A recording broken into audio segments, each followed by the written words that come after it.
मैंने आज के इस प्रोग्राम में जो अपना मौजू चुना है वो है औलाद की इस्लामी तरबियत। क्योंकि अल्लाह ताला ने कुरान मजीद में इरशाद फरमाया, या अय्युहल्लज़ीना आमनू क़ू अनफुसकुम व अहलीकुम नारम वक़ूदुहन नास वल हिजारा। ए अहले ईमान, अपने आप को भी जहन्नम की आग से बचाओ और अपने घर वालों को भी जहन्नम की आग से बचाओ। सच्ची बात यह है कि अगर औलाद की सही तरबियत की जाए, इस्लामी तरबियत की जाए, तो ये औलाद दुनिया में भी आपकी नेकनामी का सबब बनेगी और आखिरत में भी आपकी कामयाबी का सबब बनेगी। आइए हदीस आपके सामने रखूं। अन अबी हुरैरह रज़ियल्लाहु अन्हु क़ाल क़ाल रसूलुल्लाह सल्लल्लाहु अलैहि वसल्लम इज़ा मातल इंसानु इनक़तअ अन्हु अमलुहु इल्ला मिन सलासतिन इल्ला मिन सदक़तिन जारियतिन औ इल्मिन युन्तफ़अु बिही औ वलदिन सालिहिन यदउ लहू। रवाहु मुस्लिम।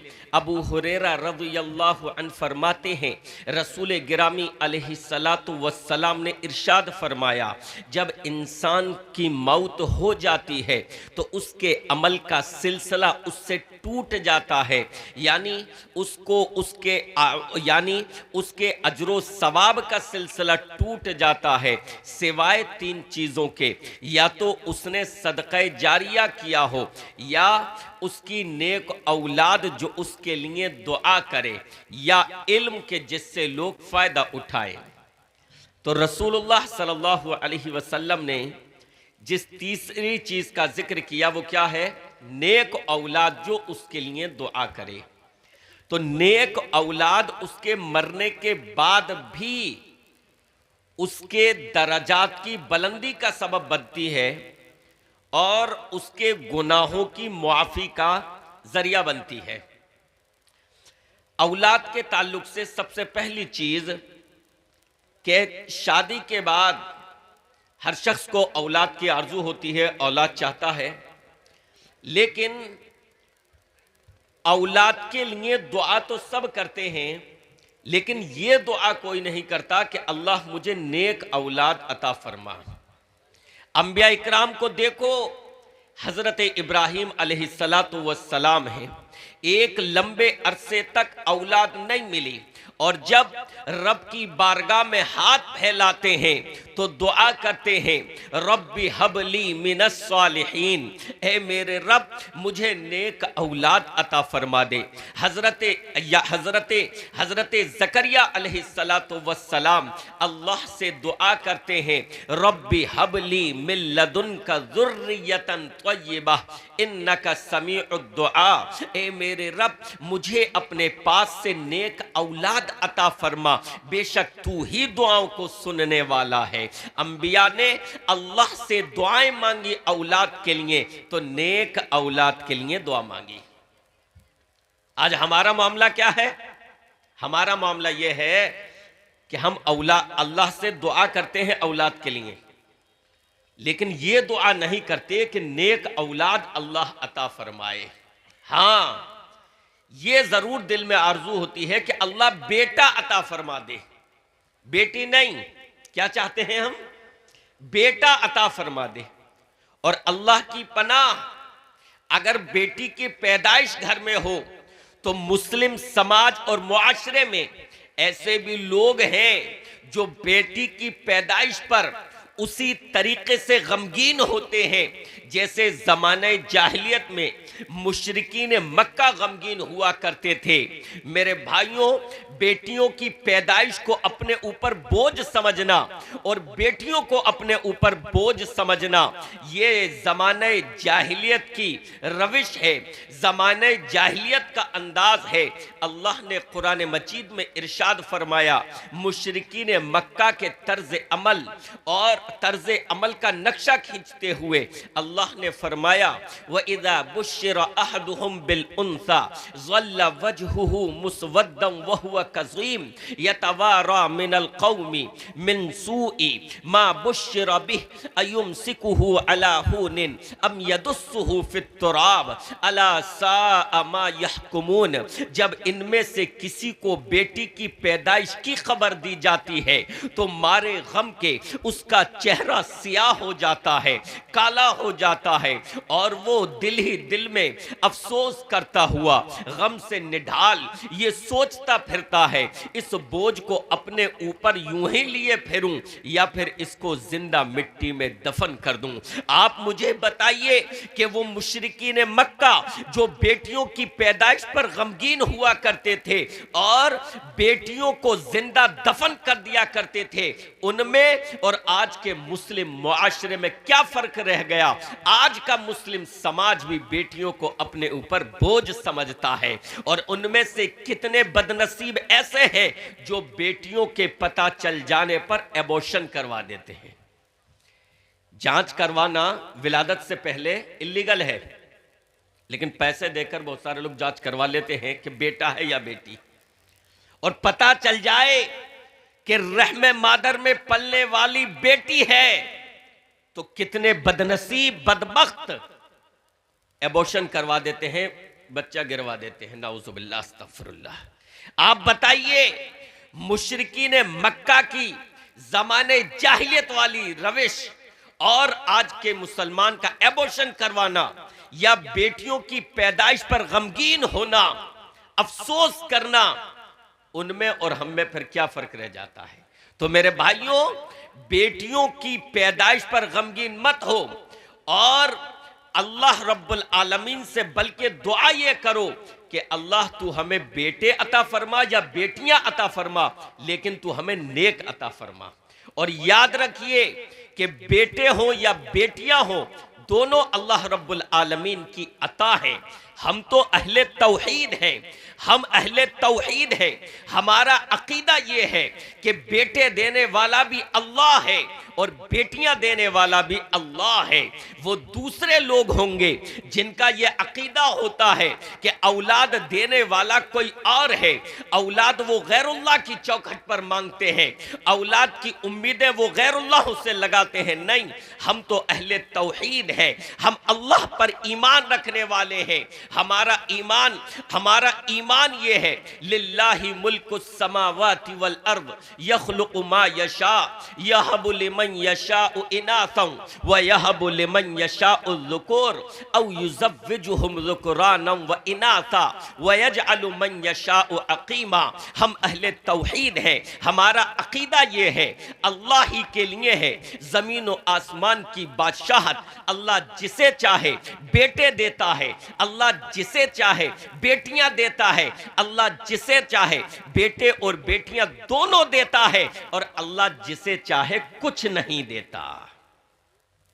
और आपको बताऊं, बेटियों को बोझ समझने वाले हजरात समझे इस बात को। बेटियों के ताल्लुक से रसूल गिरामी अलैहिस्सलातु वस्सलाम ने वो खुशखबरियां सुनाई हैं, अल्लाह की कसम वो बशारतें सुनाई हैं जो बेटों की पैदाइश पर नहीं सुनाई। आइए मैं आपके सामने तमाम रसूलों के सरदार जनाब मुहम्मदुर रसूलुल्लाह सल्लल्लाहु अलैहि वसल्लम की हदीस आपके सामने रखूं। नबी अलैहिस्सलातु वस्सलाम ने फरमाया, मनिबतुलिया मिनल बनाति बिशैइन फअहसन इलैहिन्ना कुन्ना लहू सितरम मिनन नारी, कि जिसको बेटी दी गई और उसने उसके साथ अच्छा सलूक किया, यानी उसकी अच्छे तरीके से परवरिशो पर्दाख की, ये बेटी जहन्नम से उसके लिए पर्दा बन जाएगी। आप बताइए क्या ये बशारत बेटों के लिए दी है? ये खुशखबरी बेटों के लिए दी है? आइए एक और हदीस आपके सामने रखूं। ऐसी हदीस कि जिसमें ऐसी खुशखबरी और ऐसी बशारत दी गई है कि हर मुसलमान आरजू करे कि काश हमें भी अल्लाह बेटियां अता फरमा दे, और अगर घर में बेटी हो तो उसके वजूद को अल्लाह की रहमत समझे। ऐसी हदीस आपके सामने रखने लगा हूं। जनाब मुहम्मदुर रसूलुल्लाह सल्लल्लाहु अलैहि वसल्लम ने फरमाया, मन आला जारियतैनी हत्ता तबलुगा जा यौमल क़ियामती अना व हुवा कहातैनी व दम्मा असाबिअहु, रवाहु तिर्मिज़ी।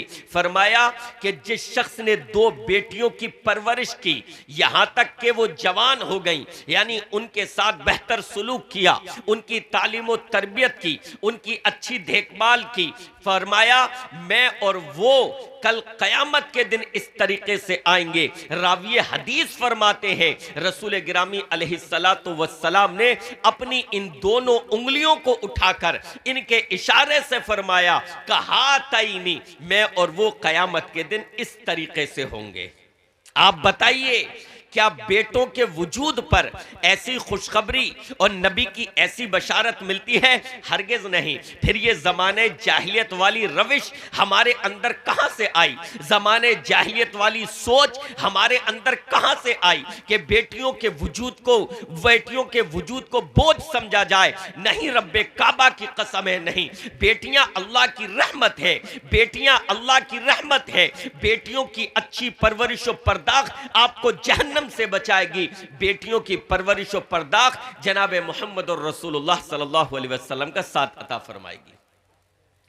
अल्लाह बेटा अता फरमाए या बेटियां, वो क्या है? अल्लाह की रहमत। इस्लामी तरबियत में सबसे पहली चीज औलाद की पैदाइश के बाद वो है मेरे भाइयों, अच्छा सा इस्लामी नाम रखना। इस मामले में हमारे यहां बड़ी कोताही और कमी पाई जाती है। हम क्या करते हैं, लोग क्या करते हैं, छोटा सा नाम हो, मौलवी साहब को बार बार फोन करेंगे, मौलवी साहब नाम बताइए, मेरे यहां बेटी की पैदाइश हुई है, बेटे की पैदाइश हुई है, कोई अच्छा सा नाम बताइए। अब मौलाना साहब, इमाम साहब उसे नाम बता रहे हैं, उमर, अबू बकर, उस्मान, अली, हुजैफा, हंजला, रुकैया, जैनब, उम्मे कुलसूम, फातिमा। ये नाम उसको पसंद नहीं आ रहे। और कुछ बताइए, नया सा कोई अच्छा सा बताइए। वो परेशान हो गए, भाई क्या बताऊं, ये नाम उसको पसंद नहीं आ रहे। अब जाकर गूगल से सर्च करके खुद नाम रख लिया नए की तलाश में। तो मालूम है क्या नाम रखा? मौलाना साहब मिले, भाई माशाअल्लाह, क्या नाम रखा आपने अपने बच्चे का? बबलू। ओहो, ये नाम रखा है। बेटा पैदा हो तो उसका नाम रख दिया बबलू, और लड़की है तो नाम रख दिया बबली।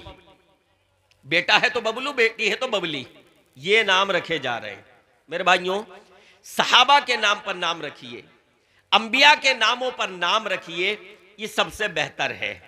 अच्छा, बाज लोग ऐसे नाम रखते हैं कि जिसका नाम के एतबार से कोई खास माना नहीं बैठता, और वो बस ये देखते हैं कुरान में है। मैं दिल्ली में अपने घर के अंदर दाखिल हो रहा था, मैं आ रहा था, रोड पर मैंने देखा कि एक लड़का जो है एक दूसरे अपने दोस्त को बार बार पुकारा, अलैहिम अलैहिम अलैहिम, इधर आओ अलैहिम। मैं चौंक गया, ये क्या नाम? मैं रुका, मैंने क्या सुनना, मैं सोचा कहीं ऐसा तो नहीं मेरे सुनने में वो हुई है, मैं सुन नहीं सका सही से। तो मैंने कहा क्या बोला तुमने? क्या बोला? अलैहिम। मैंने कहा ये किसका नाम है? बोले इनका। मैंने कहा यार अलैहिम। अब मेरा दिमाग, मैंने कहा ये अलहम्दो में आया है अलैहिम। तो मैंने लड़के से पूछा तुम्हारे घर में कोई और भी है? कि हाँ बहन है। तो मैंने कहा उसका क्या नाम है? बोला अनअमता। बहन का नाम क्या है? अनअमता।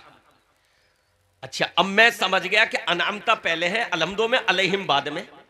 तो बहन पहले दुनिया में आई होगी, इसलिए माँ ने अनअमता रख दिया, और उसके बाद लड़के की पैदाइश हुई तो अलैहिम नाम रख दिया। तो मैंने पूछा उससे, कंफर्म किया कि बहन बड़ी है या तुम? तो उसने बताया बहन बड़ी है। बहन बेटी की पैदाइश हुई तो मां ने नाम रख दिया अनअमता। बेटी की बेटे की हुई उसके बाद तो रख दिया अलैहिम। लीजिए, ये मैंने पूछा किसने नाम रखा? तो बोले मां ने। इसलिए माओ का तालीम याफ्ता होना जरूरी है।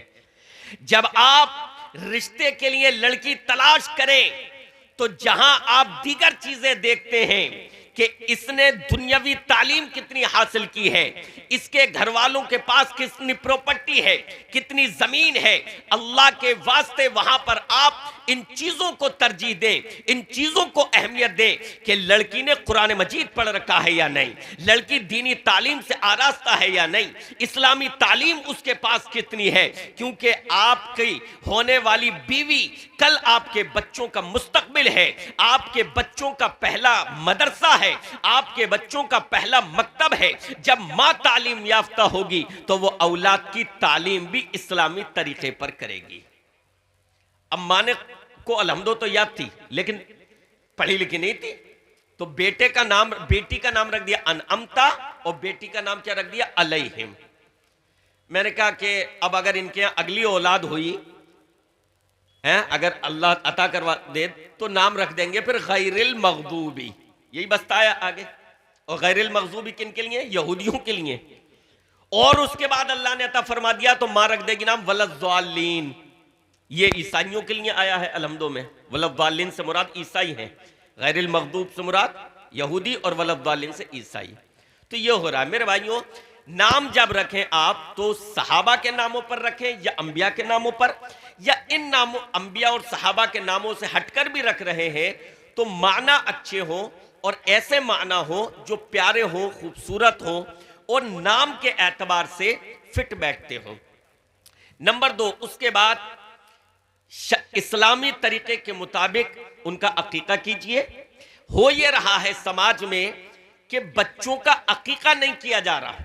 शहरों का जो मिजाज है, शहरों में जो फजा कायम है गैर इस्लामी, तो बच्चों का अकीका नहीं करते लेकिन उनकी सालगिरह जरूर मनाएंगे। तो ऐसा मत कीजिए, गैर शरई रस्मों से बचिए और इस्लामी तालीमात के मुताबिक उनके लिए जो चीजें करनी चाहिए वो करिए।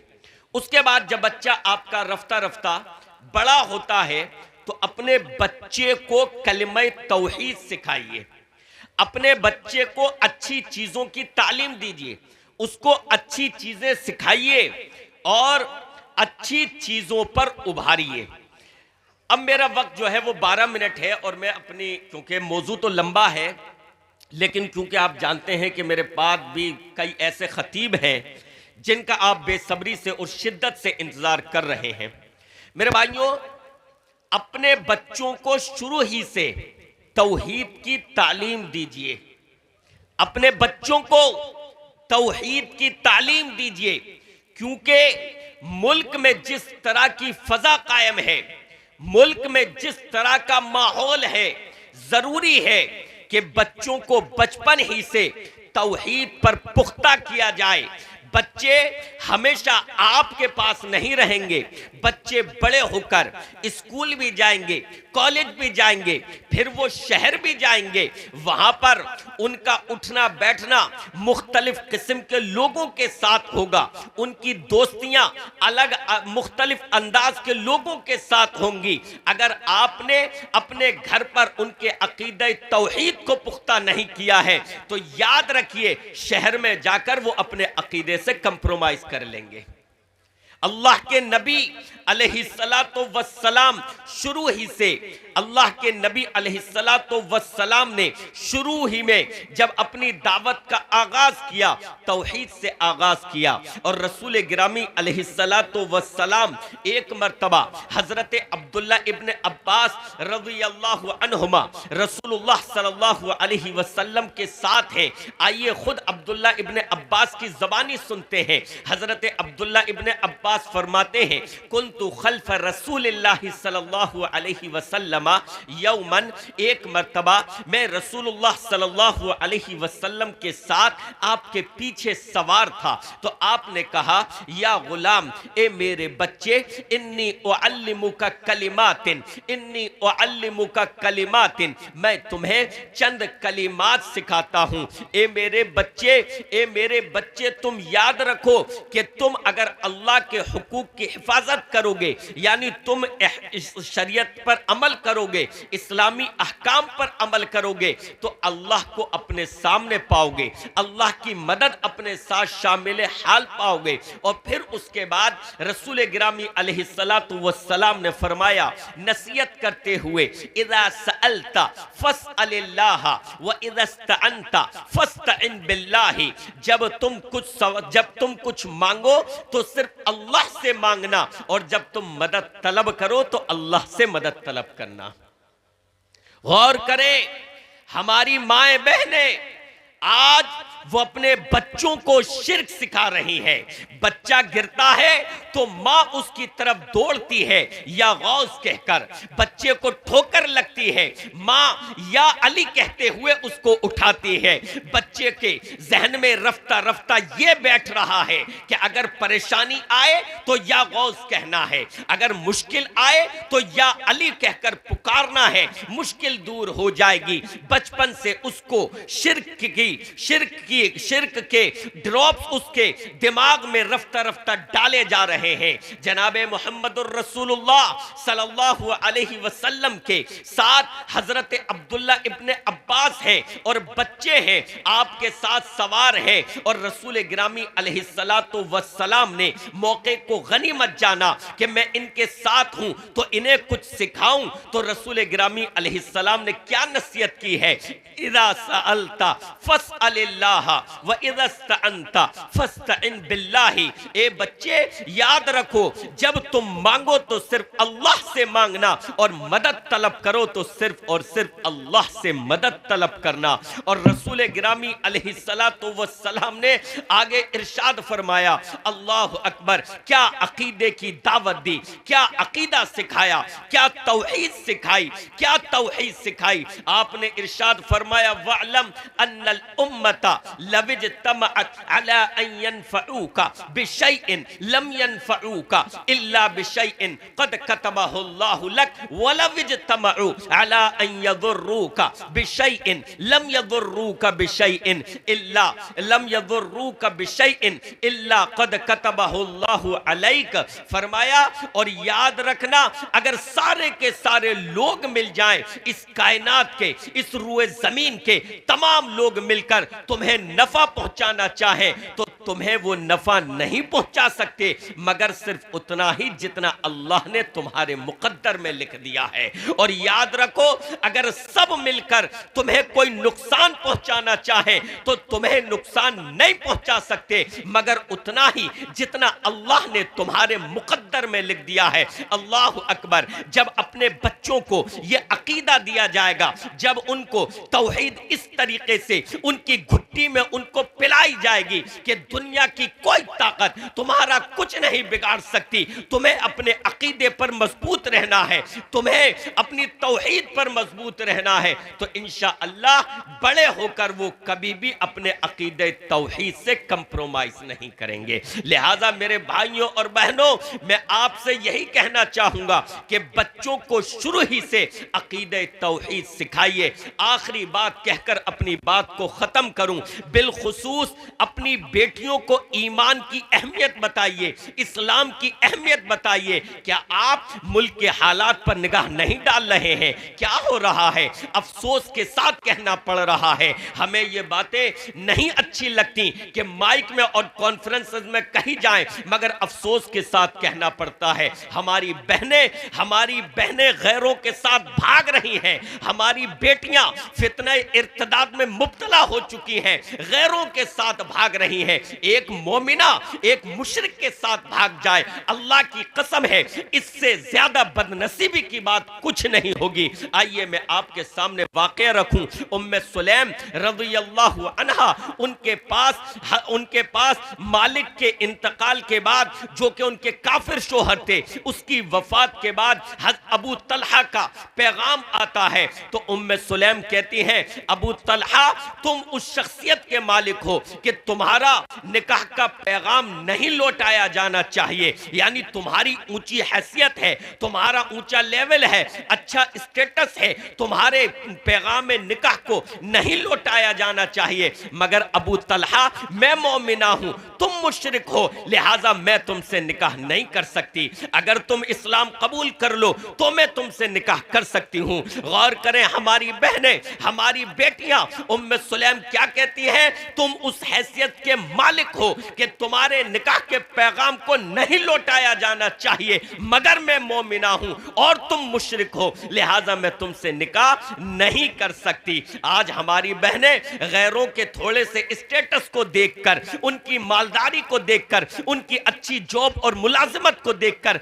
उनके साथ मुंह काला कर लेती हैं, भाग जाती हैं, राह फरार इख्तियार कर लेती हैं, इस्लाम के दामन को भी छोड़ देती हैं, माँ बाप के माथे पर भी बदनामी का कलंक बनती हैं। उनको उम्मे सुलैम के इन अल्फाज से इबरत और नसीहत लेनी चाहिए। फिर हजरत अबू तलहा ने गौर व फिक्र किया, इस्लाम को पढ़ा, समझा, सुना और इस्लाम कबूल कर लिया।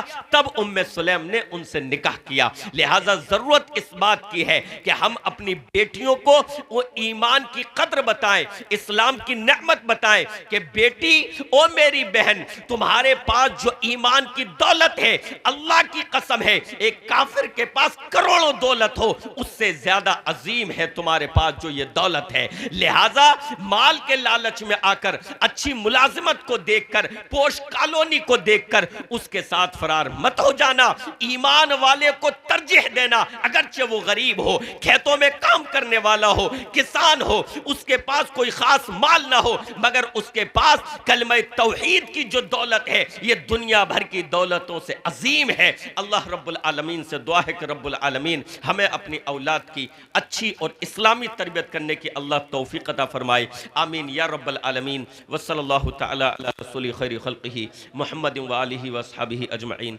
बिरहमतिका या अरहमर राहिमीन।